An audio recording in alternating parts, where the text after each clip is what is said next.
இந்த சிம்ம ராசிக்கு முக்கியமா இந்த தமிழ் புத்தாண்டு எப்படின்னா, இவங்களுக்கு சூரியன் இவங்க ராசி அதிபதி உச்ச நிலையில தான் இருக்கார். யாருக்குமே கிடைக்காத ஒரு அதிர்ஷ்ட யோகம்னா, தமிழ் புத்தாண்டுல சூரியன் உச்சம் பெறும்போது தான் இந்த சிம்ம ராசி ஆரம்பிக்குது. முதல்ல இவங்களுக்கு இந்த ரொம்ப நாள் கழிச்சு 8ல் சனி பகவான் வருகிறார் அப்படின்னு ஒரு பார்வை கேள்வி இருக்கும். அந்த 8ல் சனி பகவான் வந்தாலும் இந்த வருடத்தில் இவர் ராசிக்கு 11ஆம் லாபஸ்தானத்தில் குரு பகவான் இருப்பதால் இந்த ஒரு வருடம் பிரச்சனைகள் குறைவு.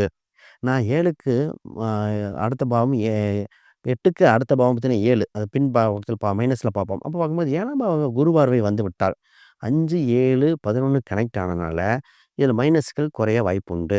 அப்ப அது அஷ்டம சனியோட தாக்கம் வெகுவாக குறைய வாய்ப்புண்டு. அப்ப நெறைய விஷயங்கள் பயப்பட தேவையில்ல.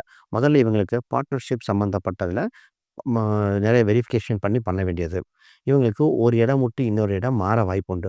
புதுசா படிக்கிற யோகம் வந்திருக்கு. நெறைய நாள் கழிச்சு பார்த்தீங்கன்னா, வயதானவங்களா இருந்தா கூட படிக்க போறேன்னு சொல்லிட்டு நோட்டு புத்தகம் தூக்கிட்டு போற வாய்ப்புண்டு. இப்ப இவங்களுக்கு என்ன வழிபாடு? என்ன இது பண்ணணும்? முதல்ல இவங்களுக்கு பார்த்தீங்கன்னா, கேது ஸ்தலம் ராகு, கேது உள்ள ஸ்தலத்துக்கு சென்று வருவது சிறப்பு.